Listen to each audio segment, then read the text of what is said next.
ಮೈಸೂರು ಅಂತ ಅಂದರೆ ನಮ್ಗೆ ನೆನಪಾಗೋದೇ ದಸರಾ ಅಲ್ವಾ. ಹಾಡಲ್ಲೇ ಇರೋ ಹಾಗೆಯೇ ಮೈಸೂರು ದಸರಾ ನೋಡಲು ಎಷ್ಟೊಂದು ಸುಂದರ ಅಂತ ಅನಿಸುತ್ತಲ್ವ. ಇವತ್ತು ನಾನು ಸಂಡೇ ಮಾರ್ನಿಂಗ್ ವ್ಲಾಗ್ ಮಾಡ್ತಾಯಿದ್ದೀನಿ.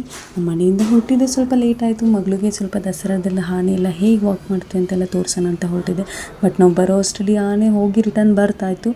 ಸೊ ನಾವು ನೋಡ್ಕೊಂಡು ಹಾಗೆ ಬರ್ತಾ ಇರಬೇಕಾದ್ರೆ ಅಲ್ಲಿ ಹೇಳಿದ್ರು ಪ್ಯಾಲೇಸ್ ಹತ್ರ ಹೋಗಿ ನಿಮಗೆ ಇನ್ನೂ ಚೆನ್ನಾಗಿ ಕಾಣಿಸುತ್ತೆ ಆನೆಗಳು ಹೇಗೆ ಹೋಗುತ್ತೆ ಅಂತ ಎಲ್ಲ, ಅಂದರೆ ಚಾಮುಂಡೇಶ್ವರಿಗೆ ಹೇಗೆ ಕೈ ಮುಗಿಯುತ್ತೆ ಅನ್ನೋದೆಲ್ಲ ನೋಡಿ ಅಂತ ಹೇಳಿದ್ರು. ಸೊ ನಾವು ಅಲ್ಲಿಂದ ಬೇಕಾದ್ರೆ ಪ್ಯಾಲೇಸ್ ಹತ್ರ ಪಾರಿವಾಳ ಎಲ್ಲ ಇತ್ತು. ಸ್ವಲ್ಪ ಅದನ್ನು ನೋಡ್ಕೊಂಡು ಫೋಟೋ ವೀಡಿಯೋ ಎಲ್ಲ ಕ್ಲಿಕ್ ಮಾಡಿ ಆನಿನ ಹತ್ರನೂ ಹೋಗಿ ನೋಡಿಕೊಂಡು ಬಂದು.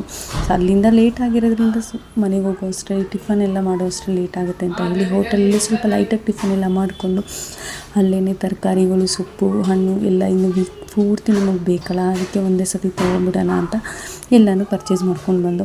ಇನ್ನು ಸ್ವಲ್ಪ ಇಡ್ಲಿ ಸ್ಟ್ಯಾಂಡ್ ತೊಗೋಬೇಕಿತ್ತು. ಆ ಇಡ್ಲಿ ಸ್ಟ್ಯಾಂಡನ್ನು ತೊಗೊಂಡು ಬರ್ತಾ ಇದೆ. ನಿಮಗೇನಾದರೂ ಈ ವ್ಲಾಗ್ ಇಷ್ಟ ಆದರೆ ಲೈಕ್ ಮಾಡಿ, ಶೇರ್ ಮಾಡಿ.